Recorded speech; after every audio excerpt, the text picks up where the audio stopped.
Hello everybody, how you doing? Very fine I wish. Nitwa Noel Okoye, aha ni kuri Noel Okoye Space.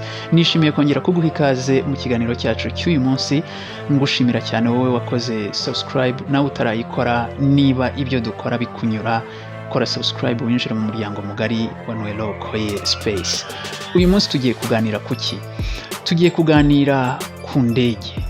Mujya mwumva ngo habaye impanuka y'indege, rimwe na rimwe mu bice bitandukanye byo kwisi kumva ngo habaye impanuka y'indege, ariko mu by'ukuri tugiye kurebera hamwe impanuka z'indege zabayeho mu mateka y'isi zitazigera zibagirana kubera ubuzima bw'abantu benshi zahitanye cyangwa zatwaye.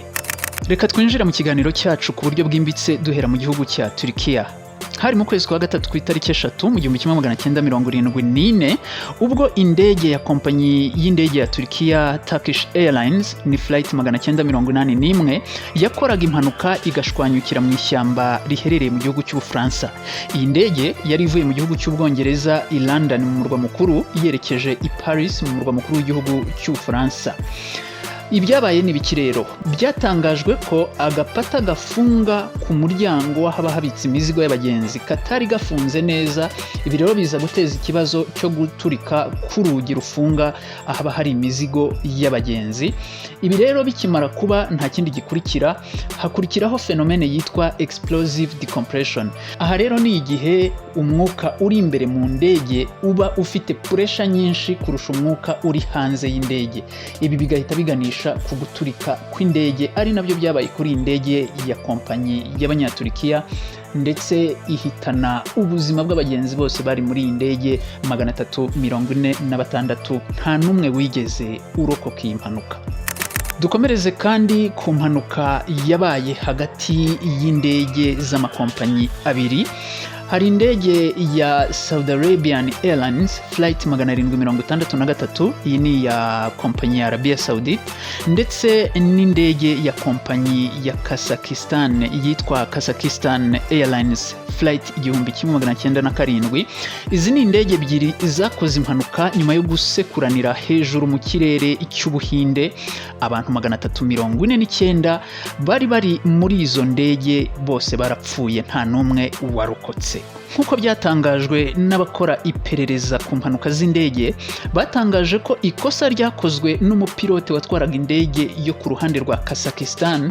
Wumvise nabi amerekezo yahawe n'abashinzwe traffic control bo ku kibuga cy'indege, abyumva nabi, amanuka mbere y'igihe asatira ikibuga cy'indege cya Delhi Airport.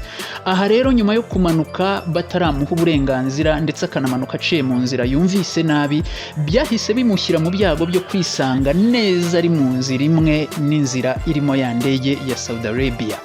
Niko gusekurana, hanyuma abantu bagera kuri 349 barahapfira. Iri ni ryo kosa ryabaye, gusa ku rundi ruhande bakavuga bati ni Imana yakinze ukuboko, kubera ko izi ndege zose nta nimwe yari itwaye abagenzi buzuye, kuko iyo ziza kuba zuzuye abagenzi, ku mubare w'abantu bapfuye hari kwiyongeraho abandi bagenzi 150 bari gupfa. Mu yandi magambo, abantu 500, hafi 500 bari kuburira ubuzima muri iyi mpanuka, nuko indege zose zari zitwaye abantu batuzuye.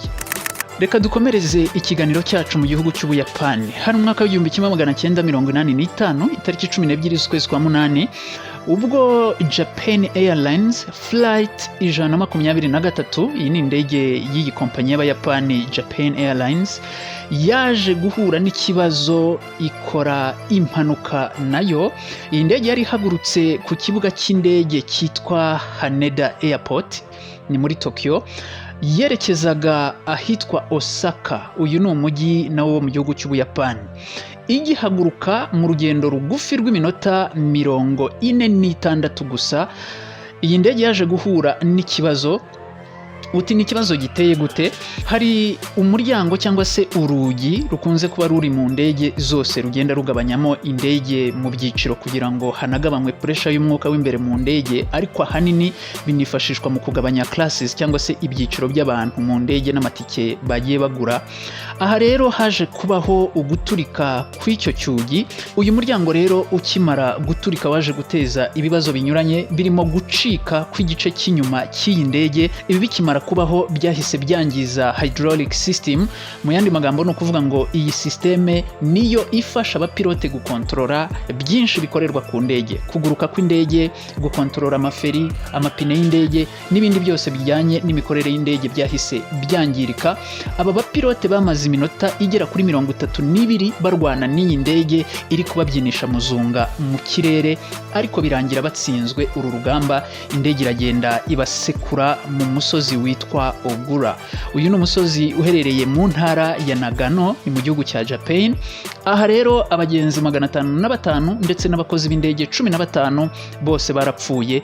Muri iyi mpanuka harokotse abantu 4 bonyine. Mu yandi magambo uteranyije abagenzi n'abakozi b'indege bapfuye, iyi mpanuka yatwaye ubuzima bw'abantu 520. Ni mu gihugu cy'Ubuyapani. Reka tuve mu Buyapani twerekeze mu gihugu cya Espagne, naho habaye impanuka y'indege itazibagirana. Hari mu mwaka wa 1977 ku itariki 27 z'ukwezi kwa gatatu, ubwo habaye impanuka yatunguye ikanatangaza abantu benshi bitewe n'uburyo yabayemo. Ni impanuka yabaye hagati y'indege ebyiri, indege yakoreraga kompanyi y'Abaholandi yitwa KLM Flight 4805 ndetse n'indege y'Abanyamerika, kompanyi y'Abanyamerika yitwa Pan Am cyangwa se Pan American Airways Flight 1736. Izi ndege zombi zaje kugongana ariko mu buryo budasobanutse, ariko nubwo bwaje gusobanuka nyuma. Byari bitunguranye kubona impanuka y'indege ibera hasi ku butaka ku kibuga mu cyo bita runway, muri ya mihanda ibiri ku bibuga by'indege aho indege zihagurukira. Iyi ndege KLM Boeing 747 y'Abaholandi ndetse n'iyi ndege Pan Am cyangwa se Pan American Flight 1736 zombi zaje gusekuranira muri iriya mihanda indege zirukankiramo mbere yo guhaguruka. Abantu baravuga bati bigenze bite, cyane ko zari indege zitwawe n'abaprofessioneri, abanyamwuga babimazemo igihe kirekire.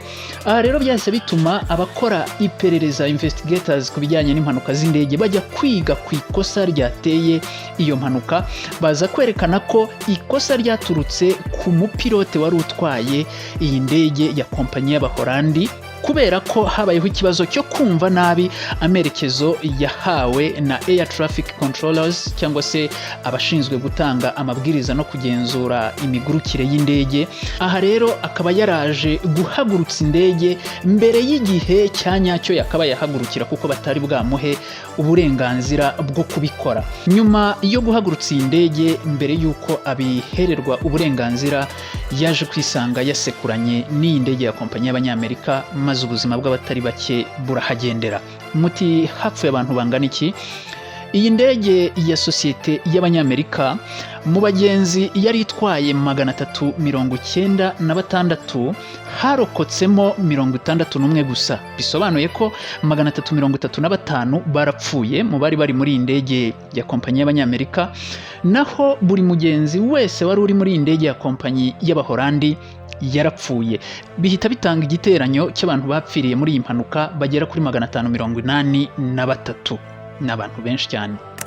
Tugana ku musozo w'ikiganiro cyacu cy'uyu munsi, reka dusoreze ku mpanuka ndetse ikaba n'igitero kitazibagirana mu buzima bw'abantu batuye kuri iyi si. Iyo wumvise ijambo 9/11 uhita wumva Leta Zunze Ubumwe za Amerika, bigahita bikuganisha mu mwaka wa 2001 ku itariki 11 z'ukwezi kwa 9, ubwo ibyihebe byo mu mutwe w'iterabwoba wa Al-Qaeda byagabaga ibitero kuri Leta Zunze Ubumwe za Amerika, ibitero by'indege. Izi zikaba ari indege bafashe mu buryo bwo kuzishimuta bakazijyana mu bikorwa byabo bwite by'iterabwoba. Indege ebyiri za Boeing, harimo Boeing 767 ndetse na Boeing 757 zashimuswe n'ibi byihebe bya Al-Qaeda, bijyana izi ndege bizigongesha ku nyubako yitwa World Trade Center, ni muri New York. Indege ya gatatu yaragiye isekura Pentagon muri Washington DC. Indi ndege ya kane byari biteganyijwe ko igomba kugenda igasekura ingoro y'umukuru w'igihugu, the White House, ariko ntibyayihiriye kuko iyi ndege yaje gushwanyukira muri Pennsylvania. Izi ndege zose byaje kurangira ibikorwa zakoze by'iterabwoba bihitanye ubuzima bw'abantu babarirwa ku 2996. ibi ni ibintu bitazibagirana mu mateka y'isi. Reka ngushimire wowe twabanye muri iki kiganiro, niba cyakunyuze kanda subscribe kugira ngo n'ibindi biganiro tuzagenda dukora bizakugereho ku gihe, cyane ko twababwiye ko Noel Okoye Space tuzajya tubagezaho ibiganiro biteye amatsiko gusa, bya bintu buri wese yibaza agirira amatsiko, cyangwa bya bindi utibazaga ariko wamara kubyumva ukumva ko byari biteye amatsiko, byari bikeneye ko ubimenya. Reka rero ngushimire wowe twabanye muri iki kiganiro, kandi nkwibutsa ko gukora like na commentaire ndetse ukanasharinga nabyo ari ingenzi, cyane ko ibitekerezo byanyu iyo mubitanze bidufasha kunoza ibyo tubagezaho.